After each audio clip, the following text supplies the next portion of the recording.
Temanya Mhm. kan anomali, apakah window dressing tidak akan terjadi atau gagal di 2022 ini di bulan Desember ya. Apa masih ada Mhm. opportunity nih? Kalau Bu Lisa ngelihatnya seperti apa? Mungkin bukannya gagal ya, tapi delay. Oke. Window dressing-nya delay gitu. Tapi ya jujur, saya jadi harus mengurangi, target IHSG akhir tahun. Karena tadinya awalnya, sama seperti saya juga kayaknya banyak analis lain yang memperkirakan akhir tahun tuh kira-kira bisalah balik lagi bisa ke sekitar 7.500 malah ya, lebih tinggi daripada all time high. Saya dulunya saya masih lebih konservatif, paling kita baliklah ke level all time high sekitar 7.300, 7.400 Mhm. gitu. Nah sekarang dengan sisa waktu trading yang ada, eee, saya rasa kalau kita bisa balik ke 7.100 aja itu udah oke. Karena, dari posisi kemarin deh, dari posisi closing kemarin itu Mhm. sampai kalau harus mau ke 7.100 kita harus generate sekitar 4 sampai 5% return, market Oke. return, ya kan? Dengan kira-kira hari yang tersisa tuh berapa? Nggak ada libur lagi, so 14 hari, 14 ya. hari ya. So apakah bisa 14 hari, setengah bulan, naik 5% market return? Nah, terus kalau ya juga sektornya apa? Mhm.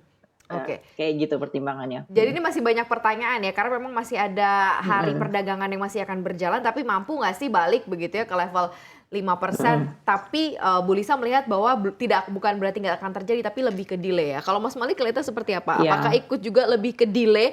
Artinya mungkin at the end of December baru nanti akan ada window dressing, artinya akan ada tarikan juga market kembali lagi ke level 7 ribuan atau seperti apa? Oke, baik Mbak.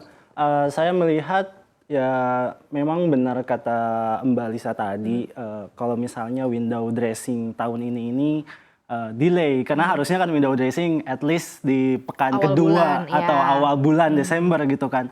Kenapa delay seperti ini? Karena kita tahu IHSG memang sudah terprice in dari Mhm. awal tahun kan. Mhm. Kinerjanya udah naik tinggi, kemudian ketika itu di sekitar April, Mhm. Mei itu Mhm. kan ada rilis inflasi. Kemudian Ya. ketika rilis inflasi, IHSG terkoreksi dulu. Ketika Mhm. terkoreksi, kemudian di Mei sampai Juni dia rebound kembali kan, rebound naik lagi dan terprice in diikuti juga kinerja-kinerja sektor energi yang Mhm. naik Mhm. juga Mhm. karena ketika itu kan perang Rusia Ukraina harga komoditas naik. Mhm. Dan lebih dari itu ketika kalau bisa kita lihat pergerakan IHSG itu memang sangat sensitif sekali oleh pergerakan kinerja sektor teknologi. Oke. Jadi ketika dia turun di leadingnya itu sama sektor teknologi. Ya Mhm. salah satunya di Mhm. dalamnya gak jauh GoTo Ada gitu kan. GoTo, oke. Ketika dia rebound Mhm. dan ketika rebound yang ngedorong paling dominan itu pergerakannya itu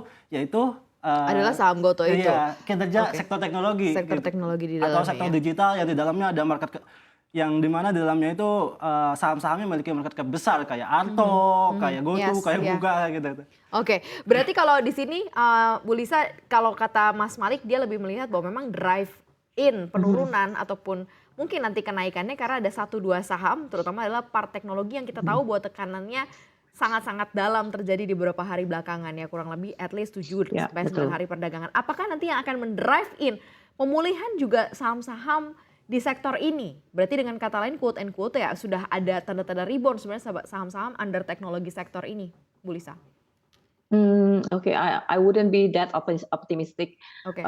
Saya cuma melihat saham teknologi yang udah turun dalam seperti sekarang ini mungkin untuk kesempatan trading singkat aja gitu ya, karena basically ya mungkin mereka udah saking dalam turunnya udah 11 hari gitu kan, ARB, finally mereka sampai juga sih ke area supportnya gitu. Mhm. Itu contohnya GoTo, rebound di harga 80 itu adalah persis, support dari kalau kita mau bikin pattern besarnya gitu ya, persis adalah support dari lower channel pattern besarnya dia gitu. Mhm. So Mhm. ya that make sense dia, rebound ketika sudah di bawah level psikologi 100. Nah, tapi pertanyaan keduanya adalah dia kuat rebound-nya sampai mana? Nah, biasanya saham yang habis jatuh dalam kayak gitu kan nggak bisa serta-merta langsung sehat lagi, ya Ya. kan?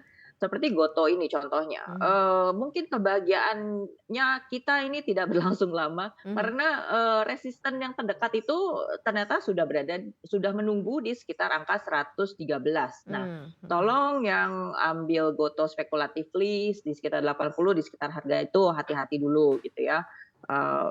Aku rasa nggak akan cepat langsung rebound balik lagi naik, Mhm. arah berjilid-jilid kebalikannya, tapi Oke. dia masih perlu waktu untuk bikin base gitu. Berarti kalau seandainya bukan saham-saham di sektor ini, nanti ada yang akan drive in market jauh lebih besar lagi dong Oh harusnya ya, untuk mengejar 5%. Delay-nya aha, dari, window dressing ini apa nih, Bu Lisa? yes. Oke, aku prefer lebih, ke saham-saham blue chips aja deh, dan terutama juga saya mengharapkan sektor finance kita ini harus bisa ngedukung karena, recovery market yang sehat itu harus dipimpin oleh sektor finance ya, selaku dia adalah tulang punggung IHSG. Mhm. Nah, blue chips kita yang lain semacam Astra, kemudian, grup Astra gitu juga boleh dilirik. Banking, menarik juga untuk BBCA, Bank Mandiri, BNI itu contohnya, mudah-mudahan bisa ya, membantu. Nah, consumer so far juga masih cukup kenceng, walaupun some of them udah berada di atas awang-awang. Mhm. Mhm. Mengenai mining, batu bara yang tadi sempat kalian bahas itu, mereka masih perlu untuk, bikin base-nya yang lebih solid, jadi mungkin tunggu sebentar lagi bergilir. So I prefer blue chips duluan. Oke, Mas Malik juga punya insight yang sama. Apakah blue chip juga akan perform cukup baik, akan drive lagi indeks, bahkan mungkin mengejar ketertinggalan 5% dengan penutupan tahun 2021 lalu gitu. Mas Malik, Anda melihatnya seperti apa?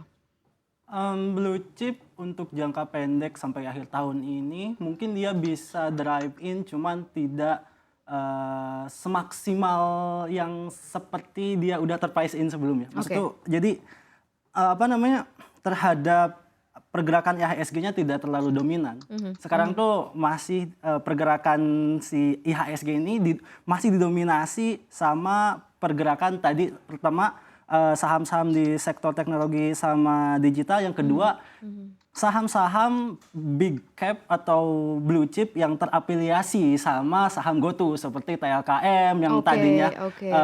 terkoreksi Mhm. terkoreksi cukup dalam, Mhm. kemudian ASI juga, Astra juga, ya oke. kemudian salah satunya Arto juga, dan Oke. kemudian saya pikir itu saham-saham itu juga bisa ngedrive buat Windrest di Mhm. pekan ketiga ini gitu.